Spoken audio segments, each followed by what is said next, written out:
Imagine studying intensely for 5 straight hours. Your eyes are burning, your back aches. Yeah, and there are just like empty coffee cups scattered all across your desk. Exactly. You feel this weird sense of pride because you put in the grueling work. I mean, you did what society tells us to do. Oh, Do that. absolutely. The whole brute force hustle thing. Right. But then you wake up the next morning, sit down to review, and you remember absolutely nothing. Just a complete blank. A total blank. You walk away feeling like a complete failure, convinced you just, don't have the talent for this. It is a devastating feeling, and yet it's actually one of the most common experiences for anyone attempting to learn a complex new skill. Which is wild when you think about it. It is, because we are so culturally conditioned to measure our dedication by like the sheer volume of time and suffering we throw at a problem. Well, today we are unpacking a really fascinating set of notes focused entirely on the mechanics of time management, the psychology of learning, and a highly specific strategy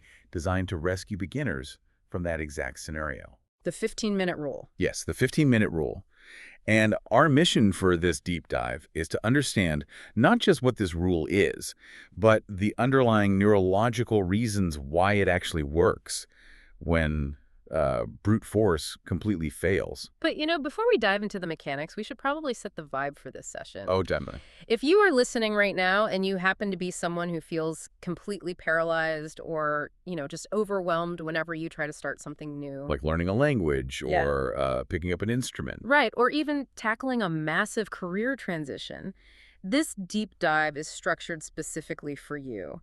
We are going to intentionally keep the pace of this conversation moderate and deliberate today. Yeah, taking it nice and slow for the beginners out there. Exactly. There is zero rush here. We really want to give you the mental space to truly absorb the science behind these concepts. No rushing, just unpacking.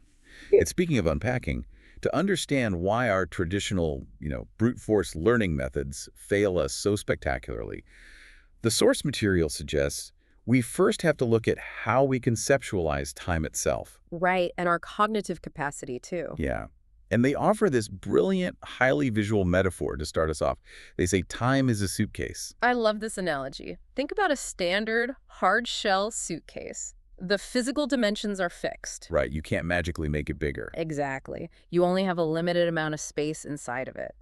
And in our daily lives, that suitcase represents our cognitive capacity and our available focus for the day. Okay, so now picture what happens when you are packing for a trip and you panic. Oh, no. You try to blindly shove every single item you own, every task, every ambitious learning goal into that limited space. You're just pressing down on the lid, forcing it. You force it, and eventually the zipper breaks. Yeah, and that broken zipper is the crucial element of this entire metaphor. I mean, in the physical world, a broken zipper just means ruined luggage. Which is annoying enough. Right, but neurologically speaking, that broken zipper represents pure psychological stress. Wow. Yeah, it represents the state of cognitive overload. When we try to pack too much into our daily time suitcase, we overwhelm our working memory. So the brain just can't handle it. Right. The brain actually perceives this overload as a systemic threat. Which triggers a very specific behavioral response, doesn't it? Because, when I feel overwhelmed by a massive list of things to learn, I don't suddenly become this ultra-efficient studying machine. Not at all. I usually end up scrolling on my phone or suddenly deciding my kitchen needs to be deep cleaned immediately. Yeah, you procrastinate, and the sources highlight this brilliantly. We always view procrastination as a character flaw, right? Like a failure of discipline. Exactly. But biologically, it is a retreat mechanism. The brain looks at this exploding suitcase of tasks, calculates the impossible cognitive load, and basically sounds an alarm. It's like danger, danger. Pretty much. It says, this is painful. This is a threat to our energy reserves. We are shutting this down. So we default to procrastination because we are actively avoiding the discomfort of an impossible task. Right, rather than making the really difficult choice to prioritize. And the notes define prioritizing not just as some corporate buzzword, but as the uncomfortable act of acknowledging that the suitcase space is limited. You have to choose what gets left on the bed. Yeah, but I want to push back on human nature a little bit here. Why is our instinct always to sit on the suitcase and force the zipper shut? It's so true. You see people do this at the airport. They are sweating, jumping up and down on their luggage, desperately trying to yank the zipper around the corner. Rather than just opening it up and taking two heavy sweaters out. Yes. Why are we so terrified of just unpacking a little bit? Well, because taking things out feels like a tangible loss. It triggers this deep scarcity mindset. Oh, interesting. We have this intrinsic fear that if we don't pack everything, if we don't try to master the entire mountain of this new skill right now, we are permanently falling behind. So choosing to leave a task out of the suitcase requires us to face our own limitations. Exactly, which is deeply uncomfortable. And that fear of falling behind is exactly what makes learning as a beginner feel so intimidating, isn't it? For sure. When you are at the bottom of the learning curve, looking up at all the things you don't know, your panic tells you to just pack the entire curriculum into today's suitcase. And the tragedy is we have actual data on what happens when someone gives in to that panic and tries to pack the whole mountain. It completely backfires. Utterly. Which brings us directly to the real-world consequences of the broken zipper. The sources provide this striking case study about a beginner named Jake. Yes. Jake's story. It's essentially the cautionary tale of the 5-hour trap. Mm-hmm. So Jake decided he was going to learn 50 new English vocabulary words in a single day. 50 words, that's a lot. It's huge. He sat down at his desk and spent 5 grueling, uninterrupted hours trying to memorize these words. Let's really look at the mechanics of those 5 hours, though. Yeah. At hour 1, Jake probably felt super motivated. Oh, yeah. Ready to conquer the world. Right. But by hour 3, his working memory was reaching its absolute physical limit. And by hour 5. By hour 5, he was literally just staring at shapes on a page. Nothing was absorbing. Right. And here's the brutal kicker from the notes. The very next day, Jake woke up, tested himself, and he remembered 0 words. None. None at all. A massive 5-hour investment yielded a 0% retention rate. We really need to dissect the biology of Jake's failure here because we can completely rule out laziness. Oh, absolutely. 5 hours is a marathon. Yeah, 5 hours of focused attention is a massive expenditure of caloric energy and willpower. The effort was undeniably there. But the neurological capacity was not. Exactly. Jake's failure was a failure to respect the dimensions of the suitcase. So by forcing 50 distinct, unfamiliar pieces of information into his brain in one single sitting, he essentially sat on the suitcase and jumped up and down until the zipper exploded. That's exactly it. When a beginner hits that level of cognitive overload, the brain physically stops encoding long-term memories. Wait, it physically stopped? Yes. Yeah. Working memory acts as a bottleneck. It can only hold a few new items at a time before it needs rest. Like taking a break or sleeping. Specifically sleep, yeah, to consolidate those items into long-term storage. Wow. So by trying to shove 50 items through a bottleneck designed for maybe 5 or 7, Jake caused a massive traffic jam. The brain just shut down the encoding process to protect itself from the chaos. He just discarded everything. Pretty much. It's incredibly frustrating to even think about. And the sources use a phrase here that I think resonates deeply. They note that many beginners find themselves, quote, in the same boat as Jake. Oh, definitely. We have this deeply ingrained cultural equation where we equate more time spent with better results achieved. We think, if I'm not understanding this concept, I just need to stare at the textbook for another 3 hours until my eyes bleed. Yeah, and it is a fundamental misunderstanding of how the human nervous system actually acquires and stabilizes new skills. We treat learning like filling a bathtub, don't we? Yes. We think if we just turn the faucet on full blast for 5 hours, the tub will be full. But learning is not a passive vessel filling with water. Right. It is an active biological process of building neural pathways, which requires intervals of stress followed by mandatory periods of recovery. So if a marathon 5-hour session yields 0 results and just leaves us feeling defeated with broken luggage. And no vocabulary words learned. Exactly. How do we escape Jake's boat? We have to radically alter our approach to the material. And the sources offer an antidote for this, starting with a classic piece of imagery. Don't try to eat the whole elephant at once. Right. Jake tried to unhinge his jaw and swallow the entire elephant in a single afternoon. Which is horrifying and impossible. So to prevent that, the core strategy presented in the research is the 15-minute rule. This is where it gets really good. The premise is incredibly straightforward. You dedicate just 15 minutes to studying or practicing your new skill. That's it. Just 15. You stop when the timer goes off. But there is a mandatory condition attached to this, right? Yes, you must do it every single day. Every single day. So let's analyze why this rule is structurally perfect for the beginner's brain, returning to our suitcase metaphor. Okay, so 15 minutes is a microscopic item. It is the equivalent of packing a single pair of socks. Oh, I like that. It easily fits into any time suitcase, no matter how chaotic or packed your daily schedule might be. It doesn't put any stress on the zipper whatsoever. None at all. And because it is such a small, non-threatening item, it entirely bypasses the brain's instinct to procrastinate. Because we discussed earlier that procrastination is the amygdala's reaction to being overwhelmed. Exactly. If you wake up and tell yourself, I have to study coding for 5 hours today, your brain perceives a massive threat to its energy reserves. And it initiates avoidance behaviors. Right.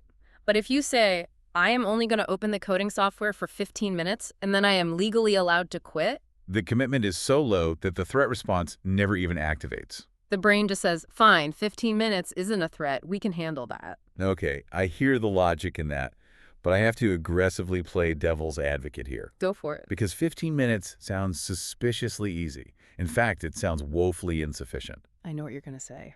I mean, if I sit down to practice the guitar, it takes me 10 minutes just to tune the strings, find my sheet music, and remember where I left off yesterday. Sure, the setup time. Right. That leaves me with maybe 5 minutes of actual active learning. How does any real learning happen in a 5-minute window? If Jake couldn't memorize his words in 5 hours, how on earth is 15 minutes going to make a dent in the proverbial elephant? That skepticism is the exact hurdle most beginners face. It feels deeply counterintuitive to do less when you want to achieve more. It really does. But your argument assumes that learning only happens during the active minutes of study. Wait, it doesn't. No. The sources counter your skepticism by introducing two invisible compounding forces that make the 15-minute rule drastically outperform the 5-hour binge. Okay, what's the first one? The first critical concept is consistency. Right, the notes refer to consistency as the secret sauce of learning.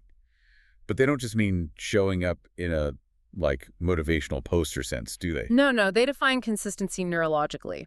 Doing the exact same thing every single day sends a potent biological signal. Okay, break that down for me. Well, when Jake studied for 5 hours and then stopped, his brain evaluated that massive data dump, realized it was an isolated, exhausting event, and discarded the information. Because it didn't seem relevant to his ongoing daily survival. Exactly. It was an anomaly. Ah, I see. But when you practice your guitar for 15 minutes every single day, you are sending a persistent, recurring signal to your nervous system. You are physically telling your brain, hey, we encounter this stimulus every day. It must be essential for our environment. Keep this information. Build thicker myelin sheaths around these specific neural pathways. Yes. Daily repetition forces the brain to adapt in a way that sheer volume simply cannot. So even if I only get 5 actual minutes of playing the guitar after tuning it, the fact that I am interacting with the instrument daily triggers the biological adaptation. Precisely. And that daily, friction-free adaptation unlocks the second crucial concept from the sources. Which is momentum. Momentum. I really love the analogy they use for momentum. They describe it as pushing a heavy ball down a hill. It is a perfect visualization of behavioral friction. Think about the mechanics of pushing a heavy sphere over the crest of a hill. That very first push requires significant effort to overcome the static friction. Right. And that first week of the 15-minute rule might feel a little clunky. You are establishing a new routine, figuring out your study materials, dealing with that 10-minute setup time you mentioned. Yeah, I'm just getting my bearings. The ball is barely inching forward. But once that ball tips over the crest and starts rolling, gravity and momentum take over. It naturally gets easier and faster. By the second week, you don't have to spend 10 minutes looking for your sheet music because you just left it on the stand yesterday. Exactly. The friction disappears.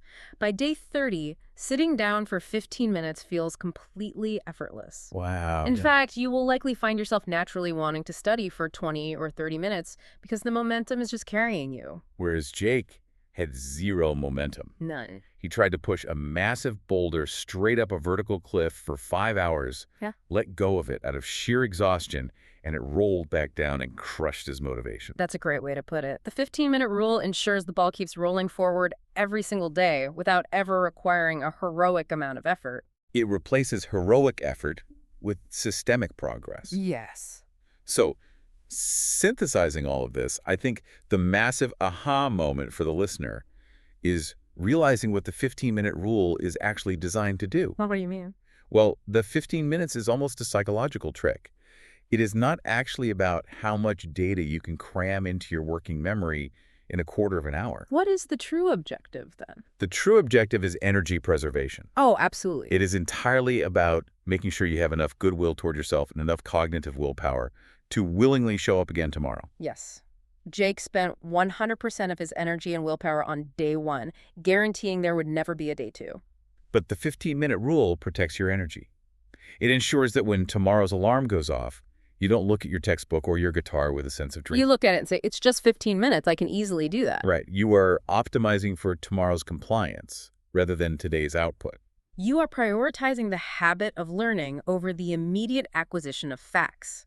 Because the science shows that once the habit is permanently installed in your routine, the accumulation of facts and skills will inevitably follow. You are packing the suitcase so perfectly that the zipper never even feels tight. You are maintaining a state of calm, focused progress, completely eliminating the cognitive overload that causes us to quit. Let's tie this all together for the listener because we have covered some deeply transformative ground today. We really have. If you are listening to this right now and you are feeling paralyzed or overwhelmed by a new skill you are trying to learn or some massive project you've taken on, it is time to audit your suitcase. Stop trying to swallow the elephant in one sitting. Ditch the 5-hour marathon. It is a biological trap. It leads to zero retention, broken zippers, and just leaves you feeling like a failure. Instead, you need to ruthlessly prioritize. Acknowledge that your daily cognitive space is limited and embrace the seemingly tiny consistency of 15 focused minutes. That is how you signal your brain to adapt. And that is how you build unstoppable rolling ball momentum. It is the reality of how human beings actually learn. It really is. To move this from theory into practice, the sources provide a direct challenge, and we want to issue this challenge directly to you. Okay, listener, get ready. Look at your goals today. What is one specific item, just one small pair of socks, that you are actively choosing to put in your suitcase right now? What is your 15-minute commitment for today? And as you define that 15-minute commitment, consider this final thought. Lay it on us. We have established that 15 minutes of daily rolling momentum drastically outpaces 5 hours of brute force cramming. The science is clear. Crystal clear. But if that is true, what does that say about the way we value hard work in our culture? Oh, that's a good point. Are we secretly addicted to the struggle of a 5-hour study session simply because the exhaustion makes us feel productive and virtuous? Wow. Could intentionally doing less and refusing to break our zippers actually be the ultimate secret to achieving more across our entire lives? That is a profound question to ask yourself the next time you feel the urge to jump on the suitcase. Find your 15 minutes. We will catch you on the next deep dive.